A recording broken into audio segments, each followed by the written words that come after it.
Okay, hello. This is a video for those who have purchased my kits that I have provided. I do the needle felted classes of the florals that we needle felt on the tops of these already pre-felted bases. And so what I've done is I've decided to provide those who wanted a kit after that class a video just to kind of reinforce and or those who are buying the kit without a previous class just to help them kind of navigate through what it is that I do when I create my mini wet felted landscapes. So you will have either purchased a portrait, which is this side where it's more vertical, or you have purchased one where I call it the landscape, where you've got more grass this way and sky. Either way you choose, it doesn't matter. The process is still the same. I do a lot of these because I find that they sell. Oh, excuse me, I've got the hiccups. I find that they sell much more than the landscape variety. I'm not sure why. But in this kit, you will find that you have the previous wet felted base, as you can see. I've already done that for you. And in this, if you haven't already been told, you will see that there are also non-traditional or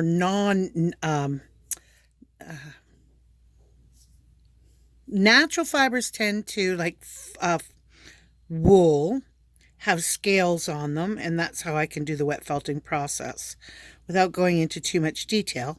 For those plant materials that don't have those scales, I have to trap those in.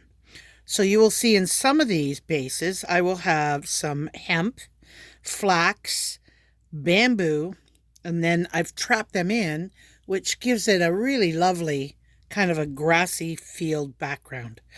And with that, you will also have a piece of fusible web.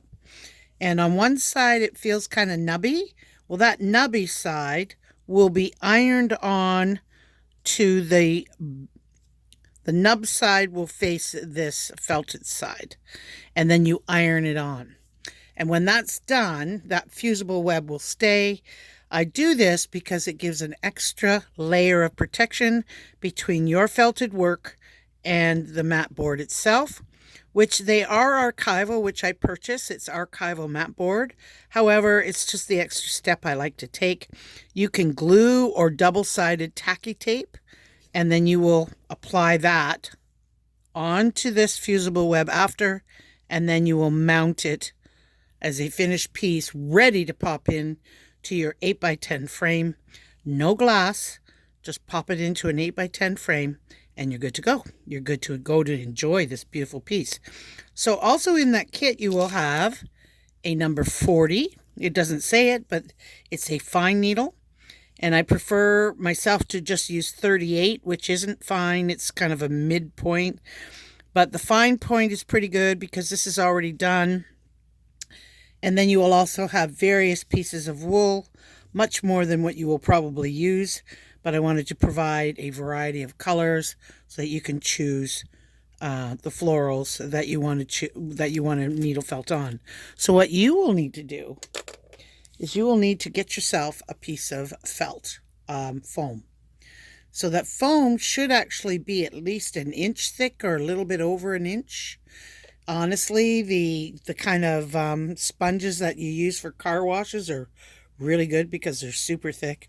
And the reason I say that is because for this, and I'm not going to open this up, I'm going to keep it that way. And I will grab another one that's in a kit already. And I will show you the anatomy. This one here is a fine one. And I have a piece of tape on here, but that was just to illustrate that the working part of the needle felt is from that point, right, to the end. This is where the barbs are. I don't know if you can see that enough or not, But from this end on is where there are barbs in here, and that's what's doing the work. If you're punching down deeper than this point, you're only making holes in your work. There's no action on that part above. You're just doing holes.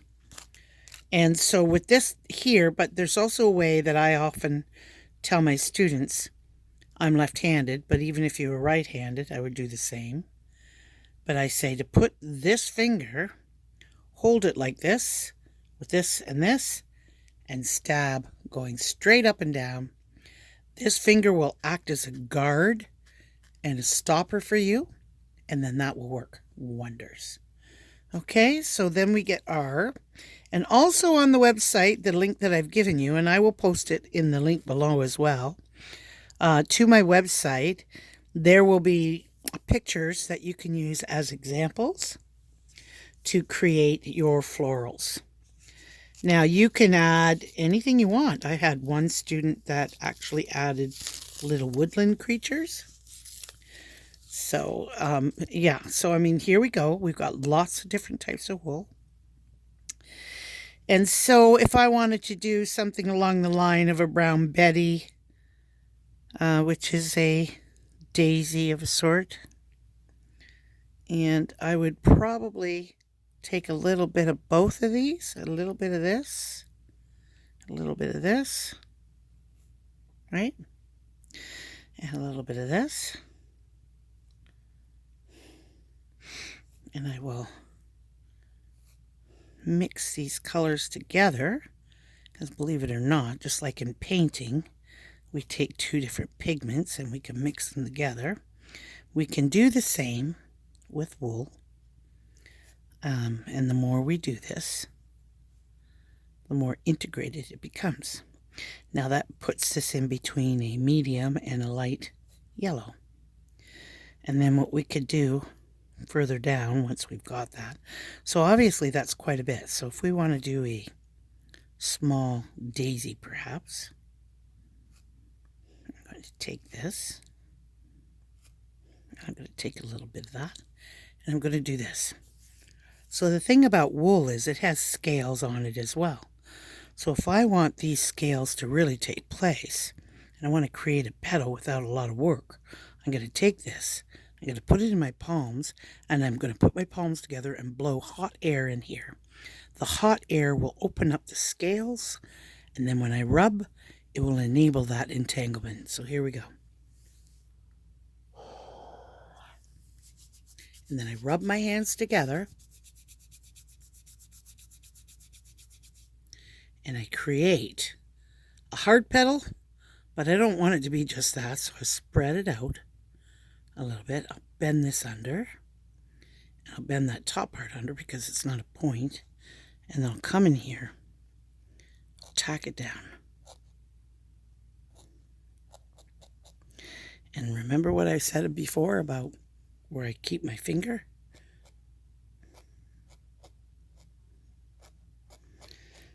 And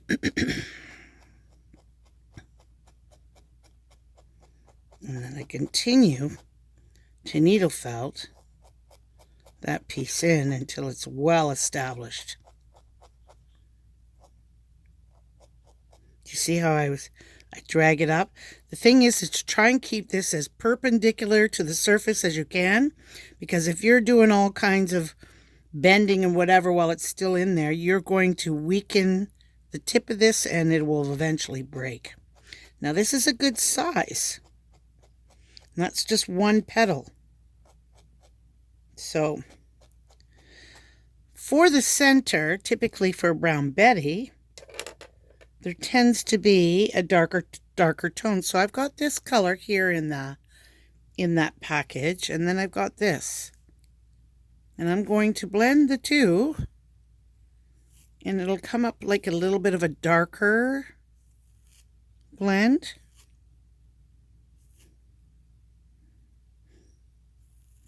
Right? See how I'm blending the two? And then I'll take a bit of that, and I'm going to blow on it with my hot breath, and then I'm going to roll that into a ball, Because just doing that action right there, look at that. You see that? That's fairly thick. I could probably pull that apart. That's quite a bit. I don't need that much wool. So see what I'm doing here? I've caught the tip of this, and there's a little extra, and I'm going to just jab that in there. So here I go again. I'm jabbing away, and I'm pulling this to the center. I'm not dragging it. I'm just picking it and jabbing. So that's really key. And the other thing that's really key is to lift from your foam. As you can see, this has already been poked through. Right? That will get caught in the bottom. So it's always good. You could put a piece of craft felt underneath and the fibers will not get stuck to the base, but you still should, throughout, lift up. So I'm going to take this again, that one pre-blended, right? And you get the feel or the weight of it. I get that, and then I'm going to do it again. You could hear me blow, and I'm going to rub that together, right? And that's entangling it. So then I'm going to spread it apart a little bit, right? I'm going to bend that down. I'm going to bend that. It doesn't matter whether I do it now or later. And I'm going to place it. I could do that on the top or the bottom. So it's a little bit of a finagle at first, but once it gets settled, see that? Keep the finger away from this, because I'll tell you, you get poked by this needle, super sharp. And you will know. So that's kind of long, actually, so I can bring that in.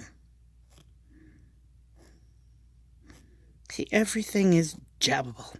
So this actually acts as your paintbrush in many ways, and a blender.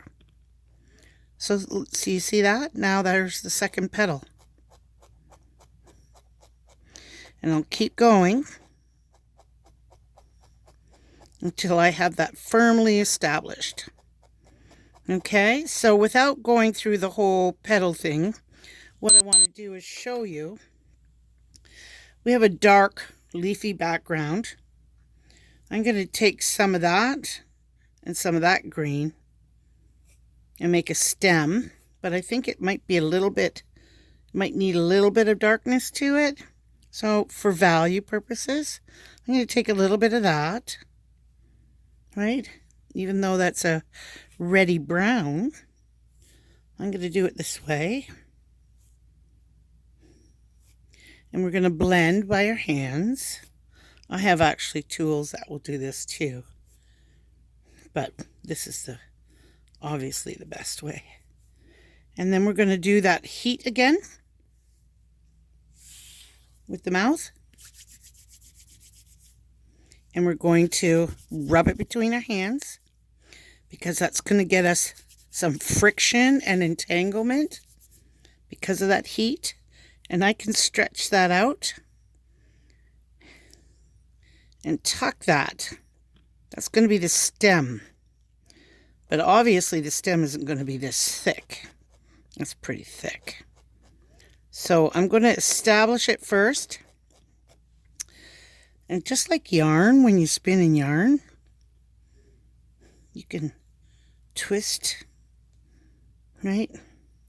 Now this is fairly light. I know I've got some darker bits that are...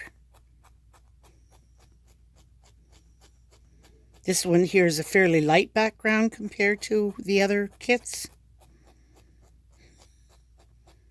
But this is pretty good. That's pretty good. And see, we don't want all of that, so I'm going to put my finger on here and pull away. And then I'm going to actually integrate. See my finger's still there.